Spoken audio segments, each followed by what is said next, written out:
Assalamualaikum warahmatullahi wabarakatuh. Perkenalkan sebelumnya, nama saya Aulia Utari Storus dengan nomor BP 2113007,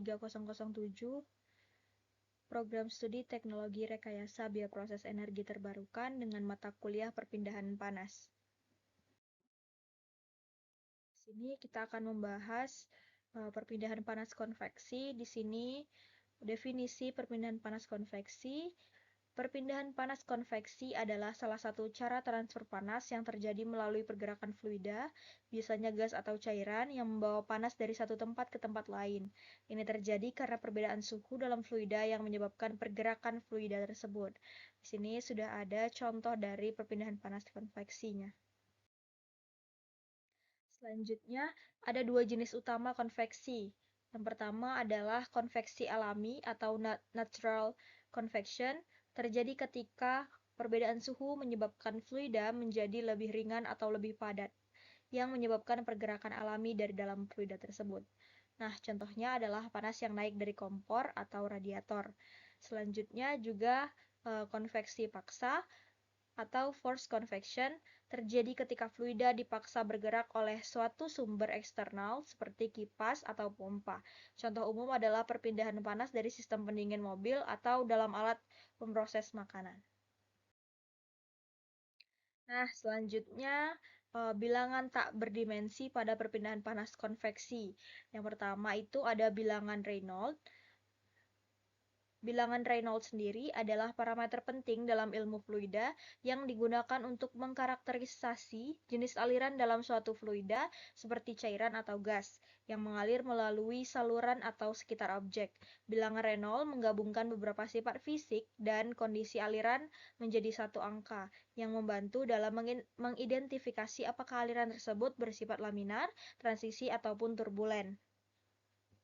Rumus bilangan Reynolds sendiri yaitu R sama dengan Rho dikali V dikali D per nu, di mana V kecepatan rata-rata fluida yang mengalir dengan satuan meter per sekon, kemudian ada D diameter dalam pipa dengan satuan meter, di mana ada Rho massa jenis fluida dalam satuannya kilogram per meter kubik, di mana ada nu atau viskositas dinamik fluida dengan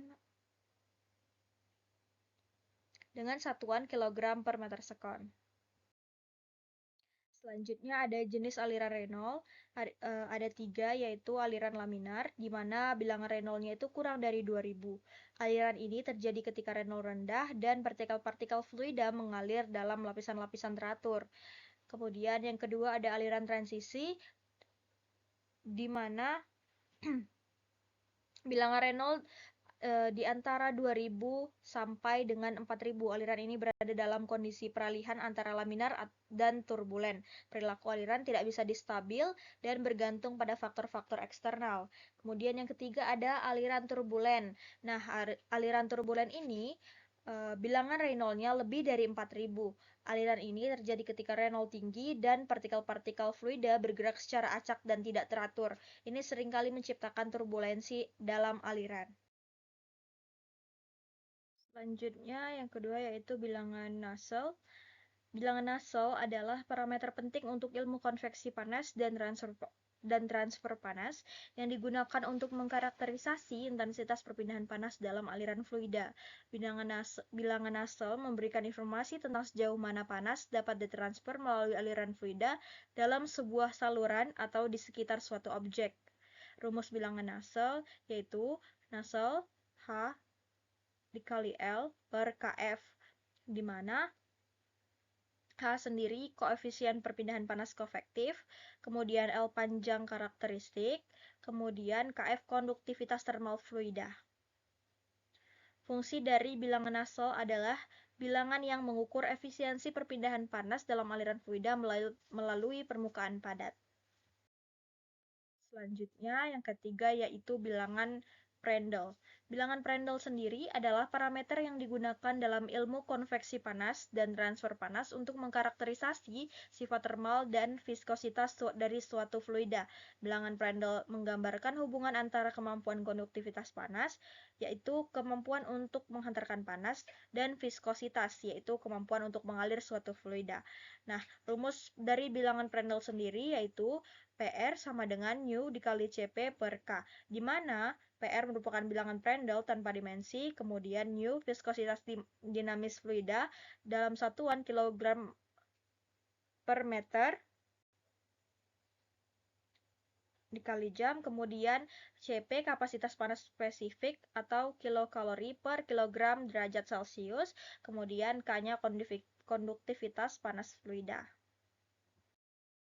Selanjutnya adalah bilangan Grashof. Bilangan Grashof adalah parameter yang digunakan dalam ilmu konveksi panas dan transfer panas untuk mengkarakterisasi kekuatan relatif dari efek gravitasi terhadap konveksi alami dari suatu fluida.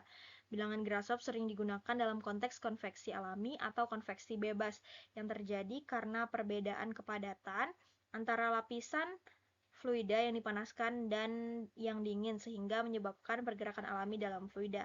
Nah, rumus bilangan Grashof sendiri yaitu GR sama dengan beta dikali G dikali D kubik dikali delta T per V kuadrat, di mana GR merupakan bilangan Grashof tanpa dimensi, kemudian beta koefisien pemuaian zat cair dengan satuan 1 per derajat Celcius, kemudian G merupakan percepatan gravitasi dengan satuan meter per jam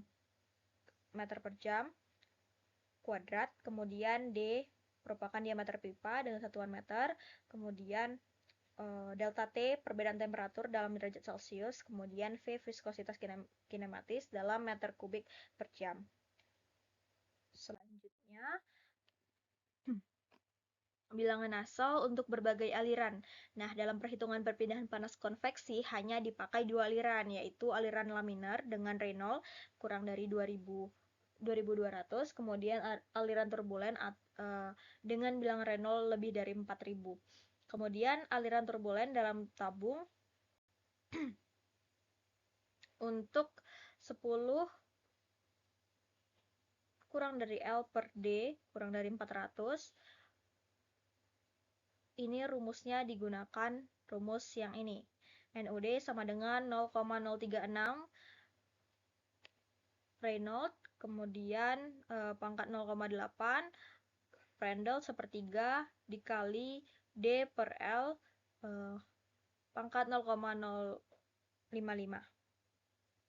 Ini untuk 10 kurang dari LD per kurang dari 400. Kemudian ada aliran laminar dalam tabung, di mana bilangan Nusseltnya, rumus bilangan Nusseltnya yaitu 1,86 dikali Reynolds dikali Prandtl, kemudian pangkat 1 per 3, kemudian dikali dengan D per L, pangkat 1 per 3, kemudian nu per nu pangkat 0,14, di mana L merupakan panjang tabung dan D merupakan diameter.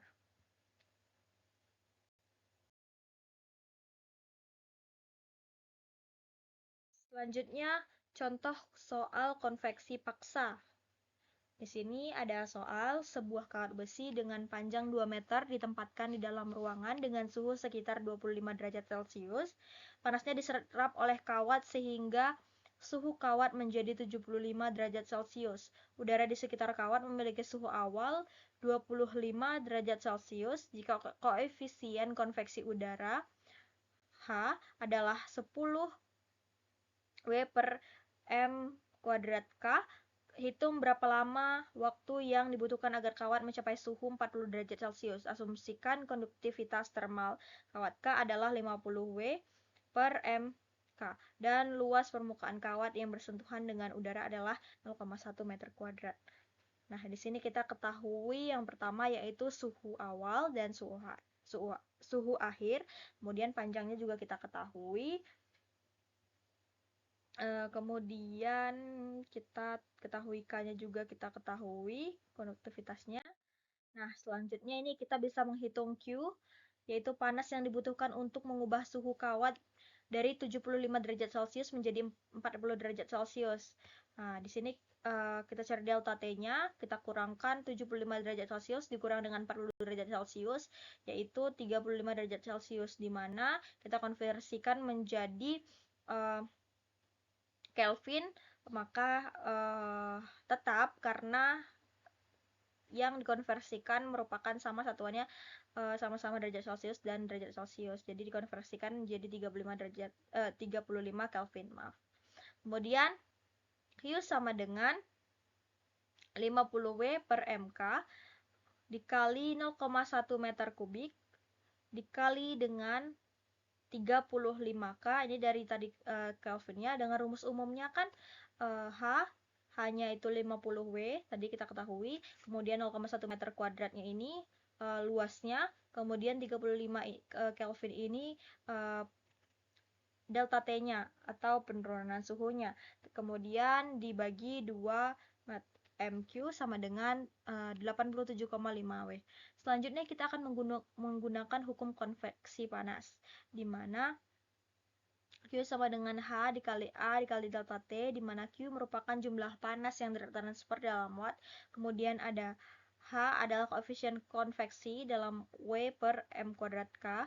Kemudian A adalah luas permukaan dalam meter kuadrat. Kemudian delta T adalah perbedaan suhu antara kawat dan udara dalam Kelvin. Kemudian kita ingin mencari waktu T yang dibutuhkan agar kawat mencapai suhu 40 derajat Celcius. Kita sudah tahu nih jumlah panas yang dibutuhkan dan koefisien konveksi H, sehingga kita dapat menggunakan rumus T sama dengan Q per H dikali delta T.